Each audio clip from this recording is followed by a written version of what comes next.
Yes, and today I will be talking about the gender gaps in human mobility.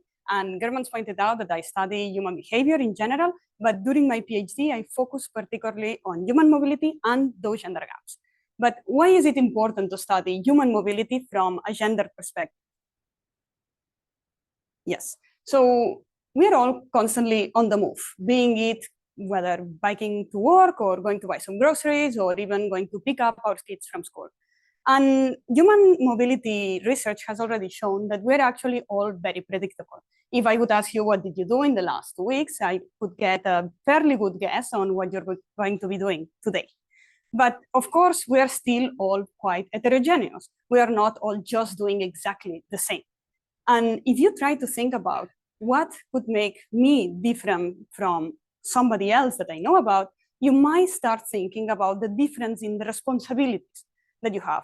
Maybe you need to come to the office every day. Maybe you have kids and you need to go pick them up. So my point is that if we want to study human mobility, we need to think about these responsibilities and the link of these responsibilities with socio-demographics. And because of that, I thought that starting by looking at the gender differences in human mobility was a good way to start. But this is not a new idea. People from the field of geography, transportation, social sciences have already looked at the differences in the way genders move around. And in fact, recent works within the quantitative field of human mobility also pointed out that there are some gender differences in the way we move.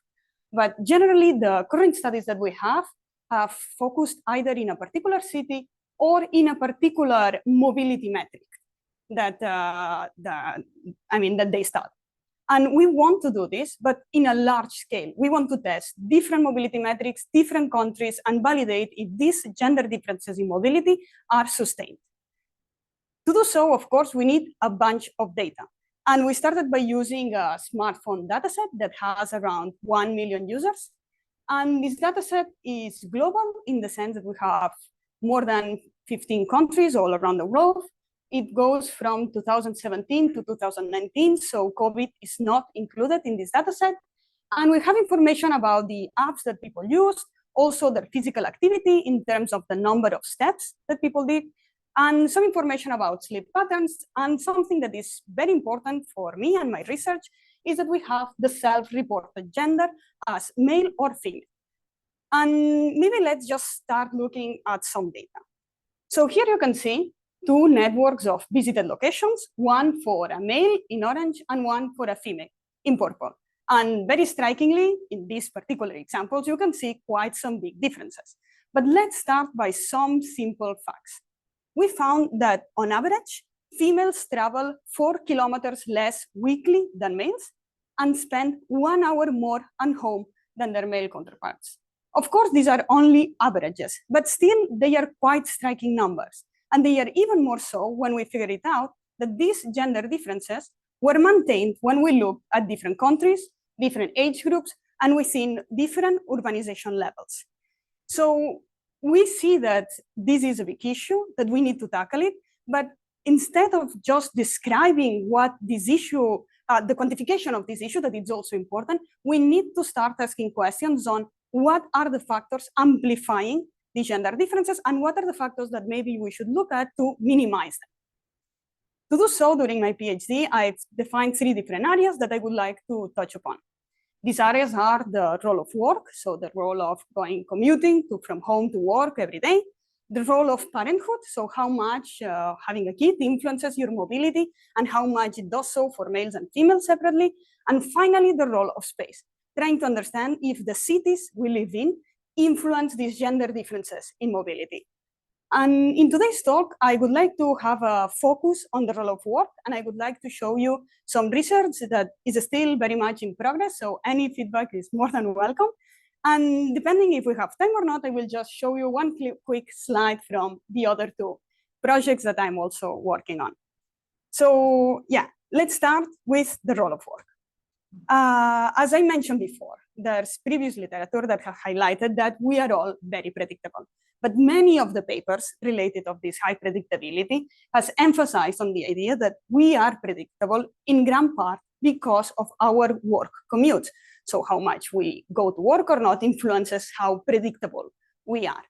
But of course, on the other side, we know that there is a gender gap in labor market. So the employment rates for women are lower than the employment rates for males. Some researchers have pointed out that perhaps these gender differences that I just showed to you, they are just a result of the gender differences in labor market.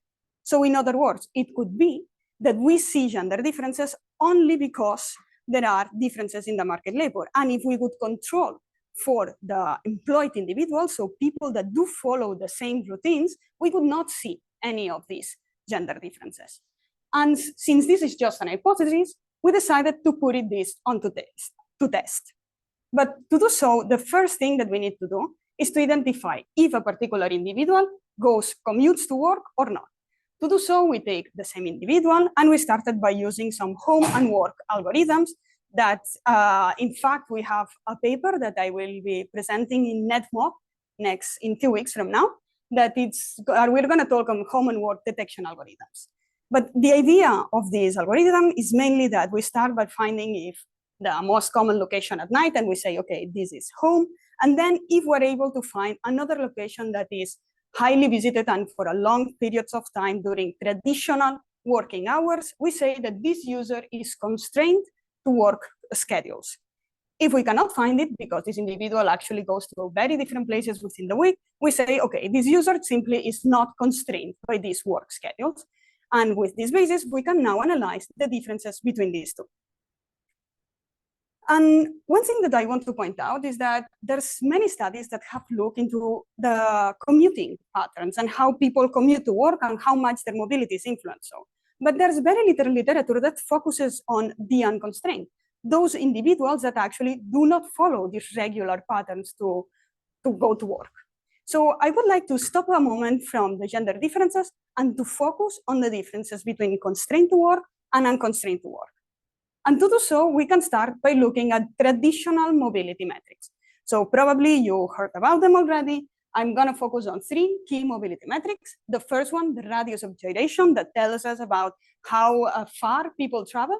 The next one is what we call the time allocation entropy, which mainly looks at how evenly you distribute time between locations, which is a proxy on how much time you actually spend at home. And finally, we look at the visitation entropy, that looks at how predictable your visit patterns are. So we can already check what are the results for the constrained, the unconstrained, on these 3 different metrics. And we found that actually unconstrained show more expansive and explorative patterns than constrained. Let me see if I can. Yes, you can see it better now. Even better. Okay, fantastic. Yes, they are more expansive and exploratory. In fact, so in the first plot, you just see the distributions. In yellow, it's the unconstrained, and in bluish is the constrained.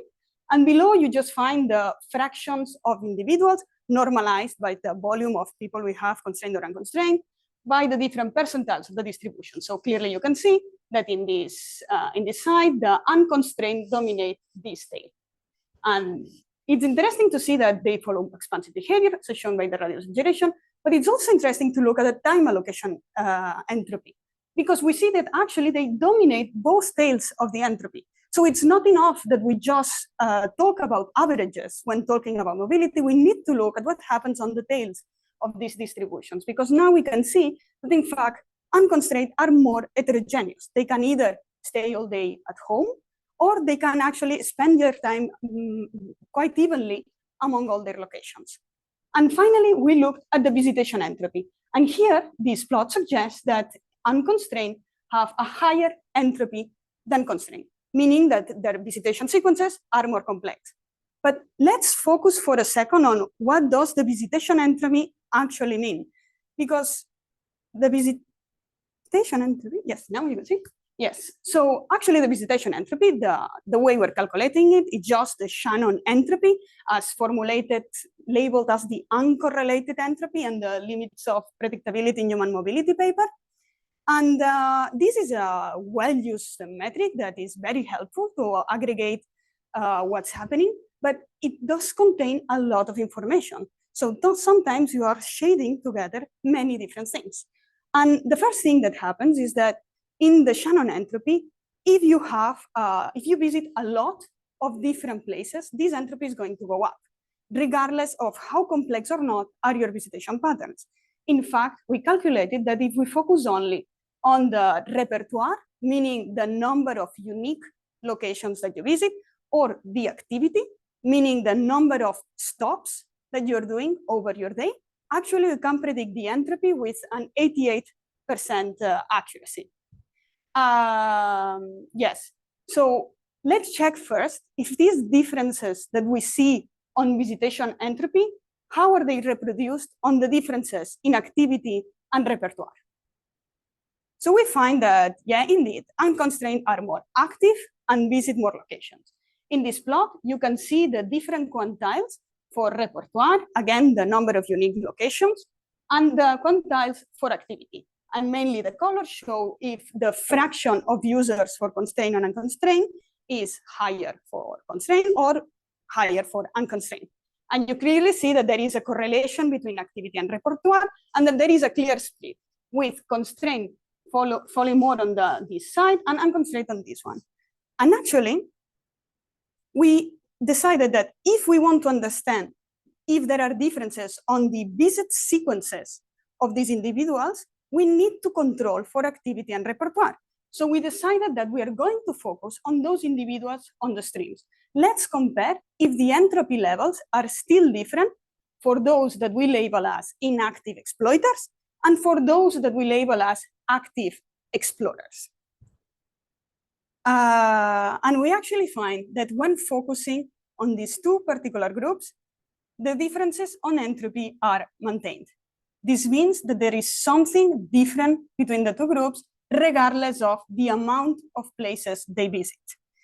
And here you can see again those plots with the fraction of users per decile of the entropy distribution. In these two cases, it's very clear that there's a difference between active explorers, but I added below our significance test that you're going to see some of these plots in the rest of the presentation, so I'm just gonna quickly describe them. This is a signed Kolmogorov-Smirnov statistics where we have the true value in black. And so one side means that we are testing that the constrained are actually higher than the unconstrained, and the other side means the opposite. And we are comparing the result against a permutation test where we just shuffle the labels of constrained and unconstrained. So we address if our true value falls outside of this distribution of values for the permutative labels. Mainly, we do this because we want to see if we have heterogeneities with both sides of the tail getting significant, or if it's just one side going up and the other side going up. And in this case, we see some clear difference. In the case of the inactive exploiters now, it's not the unconstrained that have the highest entropy. It's now the constrained individuals that are the ones that have the more complex visit sequences. And instead, in the active explorers, we saw what we observed before, that are the unconstrained, the ones that have more complex visit sequences. And this is interesting because it means that when we focus on those particular users, there's something beyond activity and repertoire that defines their structure of visit. So if we want to understand truly what is happening beyond activity and repertoire, we need to explore the structure of the network of visits. And here you can see some examples of different networks of individuals. And what I want to highlight is that if we want to understand these differences in the network of visits, one approach that we can take is just measuring a bunch of network mobility, network metrics to try to understand what are the ones that are significant between individuals. And in fact, by doing so, we can predict the entropy with a 94.3 R-score. So let's start looking into them. Here we have, again, some examples for inactive exploiters with a similar activity and repertoire level, and active explorers, the same with similar activity and repertoire level. And just by looking at these networks, we can already see some pretty heavy differences. Maybe here you see that there's like quite some more edges on this side than in this one. It feels way more connected. Sometimes here is a bit harder to see, but we can see two clear nodes that are important in this network and compared to this one. But let's not just do some guesses by eye. Let's just see what we can find by looking at a different set of mobility metrics. And indeed, our test confirmed that these mobility and work constraints are reflected in the network structures. So let's go by one and let's highlight what we can find in this image. First of all, no surprises here. We find that unconstrained are more anchored at home, not with a significant test here and here, with a higher degree centrality of the most central node. But we also find, and actually with quite some significant values, with the second node that is the most central, and the third one is more important for constrained than unconstrained, meaning that the second place that is more central in the network of constraint has a higher importance for constraint than it does for unconstrained. This, of course, is not surprising. Yes, constrained are more influenced by their second place, potentially work. But there are things that are actually more interesting beyond this. In fact, we find that for constraint, both inactive exploiter and active explorers, they have a more resilient and interconnected structure. And so mainly we measure the transitivity in terms of the number of triangles compared to triads, the density in terms of number of edges compared to the nodes on the network, and the node connectivity. And we find that this is maintained for both groups. But if I would just end here, you would think that, okay, but then the entropy of both groups should be higher for the unconstrained, for the constrained users than the unconstrained. So there has to be some metric that tips the balance. And we actually find that the number of cycles, so the number of different locations that are connected by a single trip, is higher in the case of the unconstrained when we are looking at active explorers, but not so much when we look in active explorers and exploiters. And actually this connects very well with the geography and transport literature, where they talked about trip, so they talk about trip chaining, which means the capacity of somebody to make different stops within a single trip, which is very much what we capture with the number of cycles. And actually in this geography and transport literature, we found that this trip chaining type of activity tends to be more common for males than women. It's not generally thought of something that would make the difference between people that go to work and people that don't. It's always related to the gender differences. So let's check them out. Let's just go now to check what happens when we look at different genders. And in fact, if we remember the original hypothesis, we had that, okay, perhaps there are, when we control for people that go to work, the gender differences will not exist. They will be non-significant. So one clear thing that we need to do to test this hypothesis is just focus on those individuals that are constrained to work. And the results are clear. There are gender differences. The gender differences persist beyond work constraints. And you see here the plots that you saw before with the fraction of users per decile in this case of the distribution. And you can see clearly that in the case of the radius of gyration, for people that actually go to work often, regularly, males have still a higher radius of gyration than females. And we find also some significance for the time allocation entropy, but this is only maintained for few countries, not like the radius of gyration that is sustained for all the countries that we tested. But finally, when looking at the visitation entropy, we find that females, although they are more anchored at home, more constrained in the amount of movement that they do, how far they can go, they still show more complexity. They still show a higher visitation entropy than their male counterparts. But before going the exercise we've done before about checking the entropy and what happens when we control about activity and repertoire, just let's take a look what happens for individuals that are actually unconstrained to work schedules. We actually find that unconstraining amplifies the gender differences in mobility. So now we can see that these gender gaps have actually amplified, especially on the case for the radius of gyration and the time allocation entropy. There are some striking differences between genders. But when looking at the visitation entropy, something strange happened here. Now we see that males dominate both tails of the distribution, but especially so the upper tail, which is maintained across most countries. And this is interesting because there's been an inversion of roles depending of these work constraints. And in fact, it indicates that males show more heterogeneous behaviors than females. But let's see if this is true when looking at activity and repertoire. Actually, it is. We find that in the case of the constraint, males dominate both the active explorers and the inactive exploiters. And we find that this difference becomes even bigger when we look at people that are not constrained to work schedules. So this is quite interesting. And if we check the entropy levels for these two particular groups, the ones that are the most limited, the inactive exploiters constrained to regular work schedules, or the most free in the sense that they are active, they are exploring, and they are not constrained to a regular work schedule. We find that, again, there's still structural differences within them, with females having higher entropy than males when they are in the most limited mobility conditions, and the opposite happens when we look at this more active explorer state that has no constraint on work. And indeed, this highlights that there are structural differences in males and females patterns.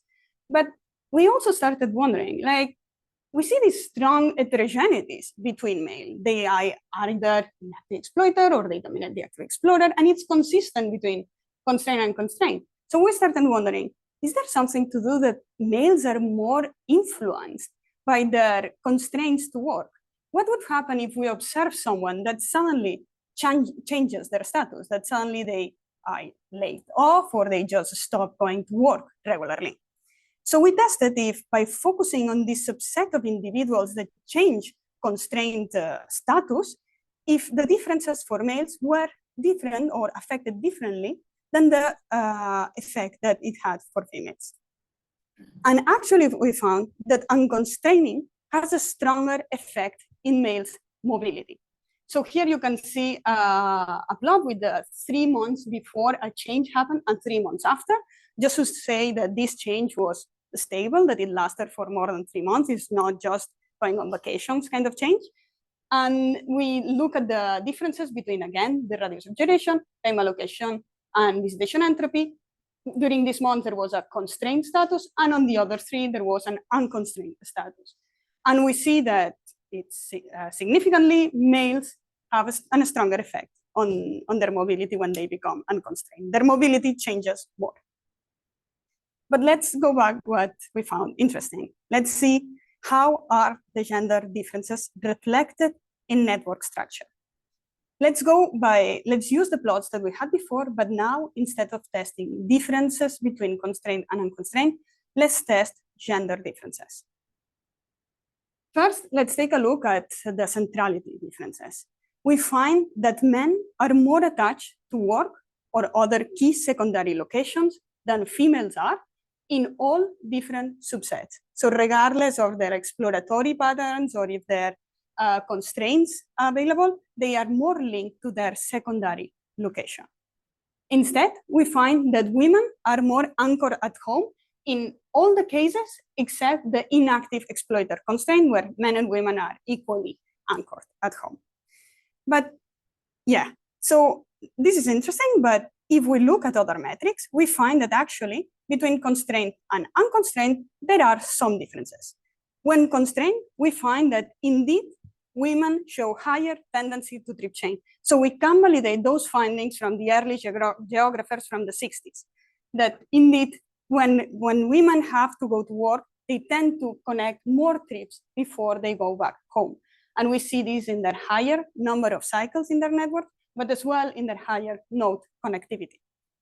Instead, we find that in the case of unconstrained, males tend to organize their visits around a larger set of familiar locations. We find this by looking at the number of keystones, and we define keystones as the number of unique places that are part of a cycle. So men tend to have a larger set of unique of keystones that they tend to visit and then visit places around it. And yeah, so this is, I find it interesting, but I think that it would be especially interesting to focus on what happens for people that are active explorers and constrained to work. Let's just deep dive into them. Let's look at their networks. Here, we can clearly see these differences between the number of keystones. We find here some, for example, 1, 2, 3 potential keystones on this user. Instead, the females seem to have a more like anchored at home kind of network.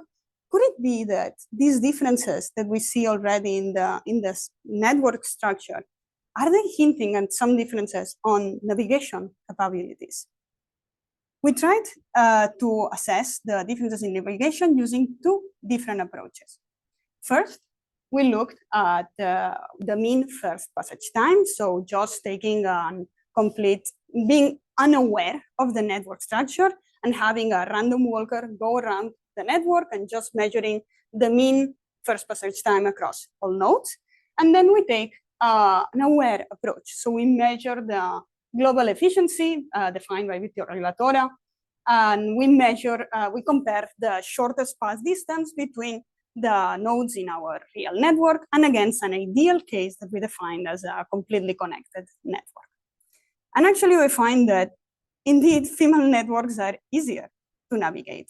We find that the mean first passage time tends to be longer for mates, and we find that the global efficiency in terms of just the links, the shortest distance between links, is higher for females. And we also tested if this home anchoring effect that we saw in the previously, if it's also maintained, and we find yes, it takes a shorter time to pass by home in the case of female networks. But we're forgetting something here. We're forgetting that we're talking about mobility, and this happens in a physical space. This is not just about the links that you have, but these links have a weight in them. We need to consider the distance between places. So we double check what happened if we look at those original networks that we plotted before in a geographical space, and we check the global efficiency, but now considering this weight in the edges as the distance between places. We found that still, again, the women tend to have a higher global efficiency, even when considering the distance between nodes. So from this first part, I would like just you to remember that there is indeed a gender gap in human mobility, and it's evident among individuals that are constrained to work and those that are not. And if you want to get a little bit more technical, you can just refer to the fact that females tend to travel shorter distances and are more anchored at home. And in fact, when they are in these limited mobility conditions, they tend to engage more in trip chaining activities. And instead, when they are in this unrestricted state, it's true that males have more complex, more entropic network structures, but female networks are still easier to navigate. So if this is clear until now, and if you feel like you want a little bit more, I can talk very briefly about the role of parenthood and the role of physical space. I think we have a bit of time. Yes, we do? Okay, fantastic. Yes, let's focus first on the role of parenthood. To do so, this is still very much a work in progress. And we started by looking at the mobility patterns for individuals that we estimated at some point in our dataset became parents. So the way we estimated parenthood was to look at all the apps that the individuals had and try to identify if there were some apps related to either lactancy, pregnancy, or early childbearing activities. We found just a bunch of apps that were related to this with these purposes. And then we defined the time that this individual downloaded this app as the start time of our estimated parenthood cutoff. Then we followed a very event study approach, where mainly we checked from this individual how did their mobility change compared to a synthetic reference group before pregnancy levels, while controlling for all the variables that we have at hand, country, age, time, weight, height. And for this project in particular, we focused on the physical activity. So we wanted to focus not on the mobility metrics, which we've done afterwards, and we could talk about it as well, but I think that's what's the most relevant, is to focus on the actual number of steps, because the actual number of steps relates very much with health and being. And if we find gender differences in physical steps, we might be pointing out an important thing to resolve, which has to do with physical and mental health. So we find that indeed female mobility patterns drops when becoming a parent. Here you can see our cutoff of pregnancy, and even in the case of female, you see a bit few months before, and actually it matches very well with the potential pregnancy. So we have up to 10 months is here, and we start seeing effects around the 8th month. And we see that these differences are after the estimated parenthood. We find a drop of 15% of the number of steps. But of course, you could still think, okay, perhaps females have a different role during motherhood, perhaps lactancy can play a role on these differences in steps. What would happen if we check further away, not only during the first year? What would happen if we check some further months? In fact, we find that females do not recover their mobility levels even 2 years after our estimated pregnancy, parenthood cutoff. Yes. Now our next steps is to check if this is maintained across different countries. And I can already say that it is, but in different ways. And in fact, we found that this gender gap is inverted in the case of Sweden. So it's important that we start looking at policies and gender norms to figure out what could be amplifying these differences between genders. And finally, I can talk just one slide about the role of space. And for that, we used a different data set this time. We used a data set coming from Strava. So I don't know if you know this app where you record like how much you're running or biking. And we looked at, in this app, you have how many people were in each street segment by moment of the day. And we just calculated if there were some streets that were more popularly used by females compared to males. And just by plotting the city of Copenhagen, that you can see here, we find quite some differences between males and females. We find significant differences between the streets that are used by females in purple and the streets that are used by males in orange. We have not yet gone the step further to check what are bringing these differences, but we found some hints on for example, here, these are the lakes in Copenhagen that are a very well-known area to travel around, and these are clearly dominated by females, as well as some parks that you can find here or here.